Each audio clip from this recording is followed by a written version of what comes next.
So it's how many, billions of people in the U.S.?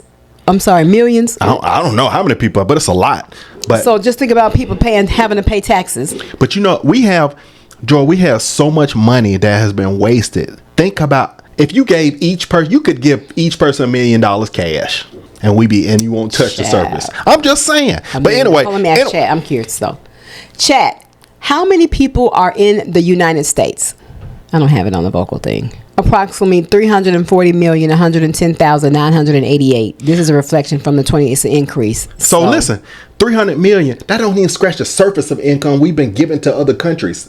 Anyway, y'all. I'm sorry. That's a dialogue from the last conversation. Can't be right.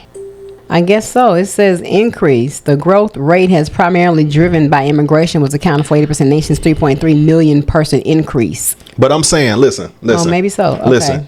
Listen, before I go into this next topic right here, but if the country has 331 million people, but we have given 500 billion in deficit to the country, we could everybody could have enough money. That's basically saying everybody could be given $5 million a piece. I'm just saying, just like him, boom, boom, boom, 5 million, you. No, that can't be now if the population is 340 million, babe. But all right, so y'all, so check it.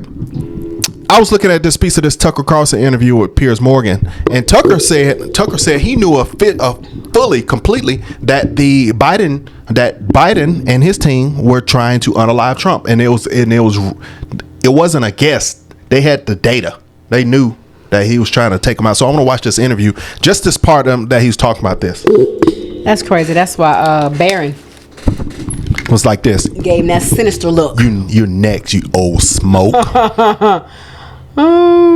Which they did. The guy's on the most. Oh, if I was running the Secret Service for the day, what's the first place you'd look? Oh, it would be the flat roof with a direct line on the stage. You think?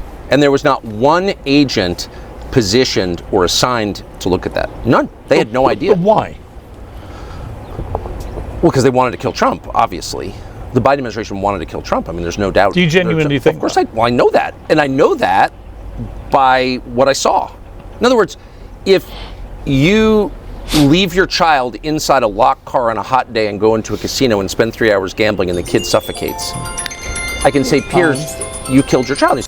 It's demonstrable. Your intent can be divined from your actions. If you allow a roof 40 yards away to remain unsurveilled, a guy with a rangefinder and a drone to come into your area while the presidential candidate is speaking, you don't care about saving the life of that man. I actually thought what happened at the golf course a few weeks later was even worse in this sense. This is a few weeks after he's actually been shot. Yes. He's playing at his own golf course where he regularly plays at weekends when he's in Florida. And he was 5 minutes away of walking up to a green where if one Secret Service agent who happened to walk ahead had not seen the barrel of a rifle poking out of a bush, that guy had a loaded AK-47, he had body armor, he was ready to go. Trump would be dead. And that would have been, I think, the biggest scandal ever, because on Earth. That was just weeks after he'd already survived an assassination. But no one makes much of a fuss about that either. How many members of Congress did that guy meet with? A lot. He was in Ukraine, which is controlled by the U.S. intel services. I mean, that's just a fact. He was in Ukraine, which is a kind of wellspring of lunacy. Sorry, I know you support it, but it's done more to destabilize the West than anything that's happened in my lifetime. I love Tucker. And the amount of evil that has emanated from that country, the amount of assassinations that have come from Ukraine, I happen to know, is very high. And so this guy is in Ukraine and having contact. Well, how many members of Congress did he meet with, and what do they talk about? This is an assassin. No, we don't know. So, and again, the media, fascinating. The mainstream media. When was the last big piece you read about either assassination?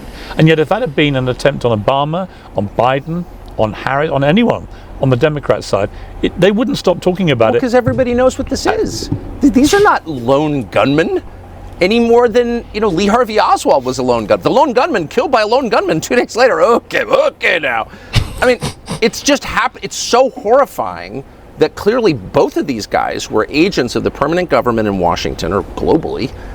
And there's like no honest person who could deny that. It's just so obvious. And I think that people don't want to wrestle with that. because it's incredibly disturbing. And I think it's also possible that people in the Trump administration don't want to deal with it. I mean, they're still guarded by the Secret Service. Yeah. And whatever elements tried to murder Trump are still in the positions they occupied. I mean, I watched him the other day walking through a Las that's Vegas the crazy casino. part. And everyone was like, isn't that great? And I was like, wow, really? They're letting the president walk through an open casino with endless amounts of people milling around. I think you can carry guns in Vegas, I think, can you? It seemed to me a very high risk environment to put a guy who literally just survived 2 assassination attempts. Is it 2? I mean, Well, there are more, I think, aren't there? I mean, that we don't know about. I don't think that Trump And about the doesn't want Mar-a-Lago. people to know well, about exactly. probably the reality. I think what you're saying is true. So Wow, Really? multiple. I think it's that we even don't more know about. extraordinary than you're saying, actually, or than we really know. Do you worry about That's crazy. him staying alive, literally? No. Because I think that if you're going to lead, you have to be willing to risk your life. I mean, obviously, I mean, of course, I love Trump personally, so it's like, no, I mean, I can't imagine a few things worse than Trump being harmed. And so I don't want to be cavalier about that, but I also think, as a factual matter, you cannot lead anything, including your own family, unless you're willing to lay down your life for it. I've always thought that. I mean, that is what it is to be a leader. I'm putting other people before myself. It doesn't mean that you take senseless risks, of course, but it does mean that you have a measure of physical courage, and Trump is displaying that a lot, and I think it's essential. I think it's absolutely essential, and you'll hear people say, well, I'll never take any risk. No. You want to lead, you have to. That's what the job is taking risks. Funny enough, I talked to him a week after he was shot, and I said, it takes a lot. I said, not just to get up when you did, but a week later you'll be back on you just finished another rally. And I said, did you not have any second thoughts about getting on a stage with 20,000 more strangers a week after you were shot?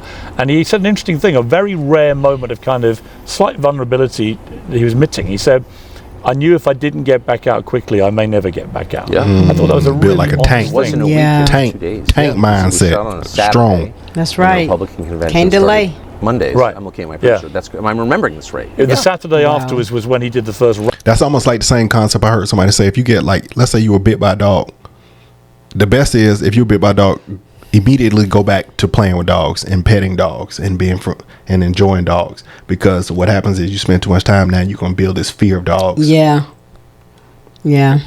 rally afterwards. Where he was Yeah, but I mean, outside. he was in the middle of, a stadium Yeah. in Milwaukee. I was sitting next to him, and I talked to him that night. I mean, what struck me the most was his attitude the night he was shot. I talked to him late night Saturday night about something else, and I said, well, that's kind of, are you okay? Yeah, I'm great.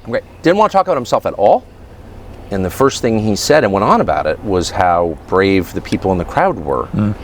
And I thought, he's often been called, well, he's always called a narcissist, but here in his moment of crisis, he's directing attention to other people. I thought that was so, because as you said, you don't really know a man until there's a lot of pressure. Do you think he's applied. changed? I mean, I've spoken to him a few times, not as much as you will have done, but I do detect that two things have changed him as a man. One, getting a second chance at life, literally, where half an inch and he's dead. And the other, getting another go at the presidency, which was, whatever people want to say, it was completely derailed by the pandemic. And I think that without that pandemic, he'd have been re-elected very comfortably. And so he had a chance, a sort of do-over at two things, professional and personal. Yes. And I do sense with him, both privately, but also what I'm seeing in public, a slightly changed guy. Do you feel that? Oh, I strongly feel that. I strongly feel, on many levels. I've noticed it. I mean, I was at the inauguration, and right near him when he gave that inaugural, I've never seen him read. He's an amazing conversationalist, a wonderfully entertaining host in person, and he's a great extemporaneous speaker. But he's never been a great teleprompter reader. He didn't miss, as a teleprompter reader, I noticed he didn't miss a single word in that inaugural. He was just so calm. It's stylistic, but I think it speaks to something and deeper. disciplined. And disciplined. And really focused, right? But the pitfall, look, I mean, Trump has full command of the U.S. government to the extent anybody ever does, because it's so huge. And more power in his first week of the presidency than any president in my lifetime. More than Yes. so he can do a lot. Swinging. His program is popular. It's always been he's popular. He's done a lot. I mean, He's done a lot. The first week has been extraordinary. I've never seen anything like it. It's shocking to me Right. how just efficient the functioning has been. It's so heartening. The point is, in order to stop Trump, you need to massively derail not just him but the country. You need a COVID or a war. And I think as long as... Or putting him in jail or an assassin's bullet. Well, they can't put him in jail. I don't think they're going to put him in jail. Well, they tried. Yeah, they did. No, but I mean now, going forward in the next 4 years, if he can avoid a war with Iran and a war with Russia, a deepening war with Russia, he will be the most effective president really since the founding, I think. And we're going to stop it on that note. Wow. He will be the most effective president have ever since the founding of presidents. Since founding of America. That's what he meant, right? America. Okay, wait a minute now. That was a nice scene. Were they in Jerusalem? It kind of gave me the vibes. It was dope. It was dope. It was dope with that one palm tree out there. Yeah, Egypt and stuff like that. Yeah, for sure. Okay. And that, I was just sitting here thinking as Tucker was talking, it was like he did more in a week than Joe did in years. Or Obama or Clinton's. I mean, he came in, signed, but he already knew what needed to be done before he got in here. Why? Because he's been relevant. He's been present the whole time. And every arrow and dart that they tried to throw at him, it was blocked. Now, he still may be having to deal with and fight. He's still in court and dealing with stuff. And these, lunatics still want to throw some darts at him or whatever. Nevertheless, it's crazy. And he selected the right team. See, a leader is going to be as effective as their team. That is why it is so key to have the right people in place in leadership with you. And that's what people who are not afraid to get out here and speak the facts, who are not afraid to get out here and handle the media with the truth. So I'm proud, and we're continuously zooming in, paying attention, and to see how things are going to shift and open up for entrepreneurs, business owners, content creators, and everybody else families, people who work for other organizations, all of that. I believe the floodgate is going to open wide. And it's not even just some stuff that you like, I just feel. He's showing you what he's doing. So that leaves you to a good assumption that some good things going to happen for you and me from a standpoint of the money, from the standpoint from the top. But just to know, even more so, because immigration was a big thing for me, open borders, and the women and children, the children being abducted, coming over here by themselves, women being harmed, at the border, and the crime increase, and the, this movement of twisting up things to make it seem like it's one way when it really isn't, the false truths. And then you got the propaganda, and then you have, agendas. Now things are becoming more clear. The eraser is being erased. And now, we spraying the Windex on the glass and getting all the smear off so you can see. Come on. Macho man. I promise y'all, and I know I've said this a million times, but when I used to just walk around the house saying that randomly, right? But it was crazy. And then when I saw him do it, I was like, I knew it. But that man is he's making some moves. No, listen, don't finish my words, man. That man is unstoppable. Yeah, he's unstoppable. And you have America on your side. You have the majority of America on your side, because when you look at that flag of all the people that voted, you got majority of America on your side. You got a little percentage going that's on Wackville, but the majority of America got his support. That's right. And they are proud to say that he is starting off doing the things that he said he was going to do. That's one of his most important things. One thing I didn't hear was talked about was the IRS. I know he was talking about on the other interview about they were talking about the DOJ and the military, but what about the IRS? Well, I'm sure that's coming. How would that work? He only has so much time before the game. Who wants to talk about all that stuff? True. But he's built like a tank. Start. It's built like a tank. They knew they couldn't. They tried their darndest silently to unalive or defame his character or just get him to quit, and he didn't, and it failed. And this is why they're pissed that it didn't. I guarantee you, they were punching pillows when they knew they didn't have a chance. That's right. And punching air. It just did not pan out. Can you imagine for a quick second, and then we're going to wrap this thing up. Just can you imagine for one quick second what this country would be like if Kamala was the president, it would just be horrible to me. I wouldn't.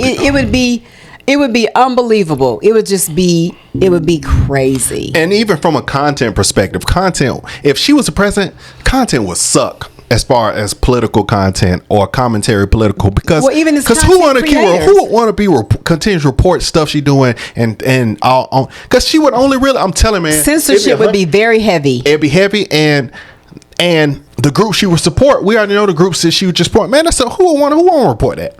I don't want to report that. And the USAID was targeted or positioned to be able to target and censor content creators. Mm-hmm. One of their jobs. That was one of the one of their jobs. I'm like, wow. And is that what that group is supposed to be doing? No. It's like, come on, but see, there were no checks and balances. It sounds like something really good to help America, exactly. But there were no checks and balances. There's checks and balances now, boo-boo. All right, y'all. It's 2025, the best time to thrive. You got 4 years to thrive at the best, so make it your best. That's right. With Trump in office, man. Let's Love go. you guys. We'll see you on the next one.